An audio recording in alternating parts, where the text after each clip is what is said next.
जब आंखों में अरमान लिया, मंजिल को अपना मान लिया, अब मुश्किल है या आसान है, ठान लिया तो ठान लिया है 2024 में सरकारी नौकरी लाने का। जो पशु परिचर का सपना देखा है उसे पूर्ण करें। तो पार्ट बी, पशुपालन को लेकर अनेक भ्रांतियां, अनेक कंफ्यूजन बच्चों में है। कैसे रहेगा सिलेबस, तैयारी कैसे करें, प्रश्न कैसे बनेंगे, और क्या पशुपालन पूरा कवरेबल है, 45 अंक हम कैसे तैयार करें। तो बिल्कुल निश्चित रहिए, उत्कर्ष आपके साथ है। तो Utkarsh is here, no need to fear. कहते हैं ना साहब, रख हौसला वो मंजर भी आएगा, प्यासे के पास चल के समंदर भी आएगा। थक करना बेटे मेरे प्यारे विद्यार्थी, पशु परिचर क्या आरएस की नौकरी भी आएगी और उसे करने का मजा भी आएगा। यदि आप में हौसला है और उत्कर्ष आपके साथ है तो आप पशु परिचर और जो भी सपना देखते हैं वो सारा पूर्ण करेंगे। तो अभी मैं आपको शॉर्ट वीडियो में एकदम अच्छे से बताने वाला हूं कि पार्ट बी जो है उसका सिलेबस कैसे कवर करें, उसमें क्वेश्चंस कैसे आएंगे, और जल्द ही आपको इस पर मैं एक लंबी क्लास भी देने वाला हूं क्वेश्चन सीरीज की। तो आइए स्टार्ट करते हैं। जो पशु परिचर 2023 है, इसमें जानकारी पार्ट बी की, ये जानकारी है स्पेशली पार्ट बी को लेकर, है ना। पार्ट बी में बहुत से बच्चों की इंक्वायरी है कि सर पार्ट बी में कैसे कमांड कैसे बने। हालांकि यूट्यूब पर हमने अनेक क्वेश्चन दिए, आपने देखो यूट्यूब पे जाके उत्कर्ष एग्रीकल्चर चैनल पर खूब मैटर्स है और भी मैटर्स डे बाय डे हम रिलीज कर रहे हैं। लेकिन इसके अंदर सबसे पहले आपको पार्ट बी के अंदर ये जानना है कि कौन कौन से आर्टिकल कैसे कैसे करेंगे। ये थोड़ा सा छोटा होगा क्योंकि बोर्ड की कुछ लिमिटेशंस है, तो मैं आपको 1 बाय 1 बता देता हूँ। अब आपको स्पष्ट दिख रहा होगा, हाँ। तो आप देखिए, मैं आपको 1 बाय 1 बताता हूँ। ये आपके मैंने सिलेबस को पूरा एकदम 20 से 21 यूनिट में बांट रखा है। सबसे पहला आपको यहाँ पे पशुपालन से संबंधित सामान्य ज्ञान दिख रहा होगा, दिख रहा है। यानी आपको इसके अंदर जो है ये जानना है कि साहब पशुपालन में क्या क्या चीजें आपके सामान्यता आती है, उसके अंदर क्या क्या है, ठीक है। उसके अंदर क्या क्या है, जैसे पशुओं का ताप क्या होता है, पशुओं में जो है ताप कहाँ से लेते हैं, है ना। गाय का वैज्ञानिक नाम क्या है, गर्भ अवधि कितनी है, उसमें मध्यकाल की कितनी, यानी तमाम सामान्य बातें कह सकते हैं, ये इसमें पढ़नी है। उसके लिए आप इसके वीडियोस है वो देखें, आपको पता चलेगा, ठीक है। हाँ, स्पष्ट आपको दिख रहा है ना, बिल्कुल स्पष्ट दिख रहा है, ठीक है। हाँ, फिर पशुओं में देसी नस्लें जो है, जो नस्लें हैं, अब ये नस्लें सर पढ़े कहाँ से, कितनी नस्लें हैं, हमें क्या पता चलेगा कि 5 नस्लें पढ़नी है, 7 पढ़नी है, या राजस्थान में कितनी है। तो इसका आधार कैसे बने, ये कंफ्यूजन कैसे दूर करें। तो इससे पहले कृषि पर्यवेक्षक भर्ती परीक्षा आती है, उसमें नस्ल आती है। एक ज्वाइंट एंट्रेंस टेस्ट जेट आता है, उसमें नस्ल आती है। आईसीआर का पेपर होता है, उसमें नस्ल आती है।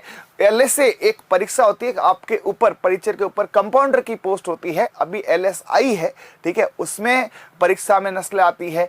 अनेक जहां जहां पशुपालन के सवाल आए उन सब को तथ्यात्मक तरीके से अध्ययन करने के बाद यह तथ्य निकला है कि आपको लगभग, है ना, 10-11 गायों की नस्लें हैं, 6 से 8 भैंसों की नस्लें हैं, 7-8 भेड़ों की नस्लें हैं, 4-5 बकरियों की नस्लें हैं, ठीक है। उनका पूरा एक तरह से आपको नॉलेज होना चाहिए। और उसकी पुष्टि कहां से करें गुरुजी, जैसे कोई कुछ पढ़ाता है, कुछ पढ़ाता, हम विश्वास कैसे करें, कौन सा मैटर पढ़े। तो भैया एनसीईआरटी या आरबीएससी राजस्थान की या भारतवर्ष की सरकारी किताबें जो चलती है उसी पे विश्वास किया जा सकता है। तो आपको मैं बताता हूं, है ना, 12th की एग्रीकल्चर की बुक है, उसमें पार्ट नंबर 13 है, पेज नंबर 194 है ना, आप अच्छे से देख लेना।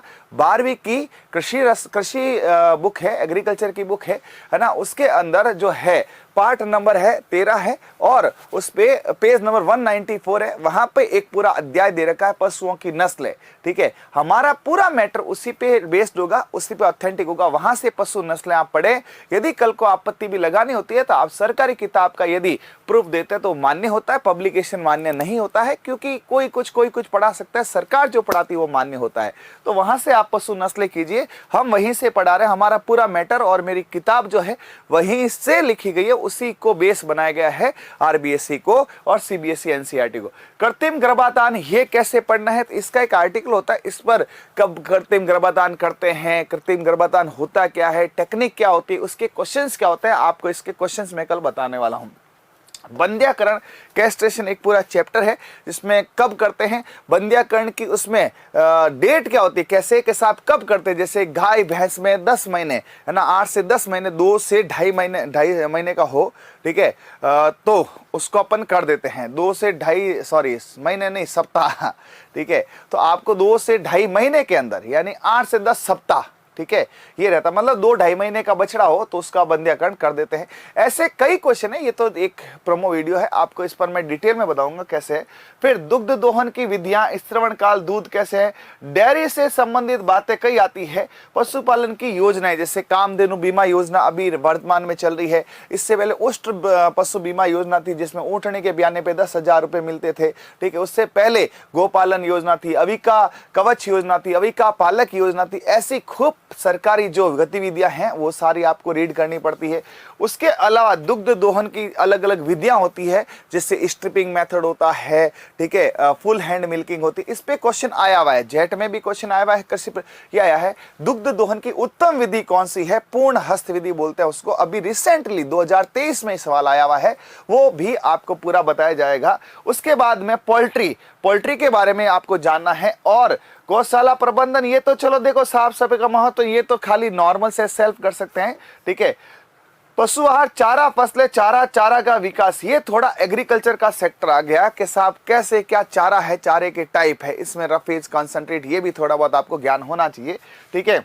उसके बाद पशुओं की पहचान है, परजीवी है, रोग है, पशुओं में टीकाकरण है, ये तो पशुओं में डिजीज, जीवाणु जनित रोग कौन से हैं, विषाणु जनित रोग कौन से, इस प्रकार की बातें आपको पूरी पता होनी चाहिए कि साहब इस रोग में लक्षण क्या होता है। तो फेमस ज्यादा रोग नहीं पढ़ना है, आपको डॉक्टर नहीं बनना है, आपको कंपाउंडर नहीं बनना है, लेकिन आपको जो 12वीं स्तर का जो रोग का सिलसिला है, तो 8-10 रोग आपको पता होने चाहिए जो मुख्य, जैसे एंथ्रेक्स आपको पता है, ठीक है, एचएस आपको पता है, ठीक है। तो आपको थोड़ा बहुत आइडिया होना चाहिए कि साहब हाँ, नाक में से नक्सीर आ रही है, एंथ्रेक्स के चांस है, तो पशु परिचर जो ऊपर से पढ़ सकता है उतना आपको इसमें पढ़ना है। उसके बाद में पशुधन प्रसार एक्सटेंशन, ये एक पूरी यूनिट होती है, एक्सटेंशन एक बहुत बड़ी यूनिट होती है।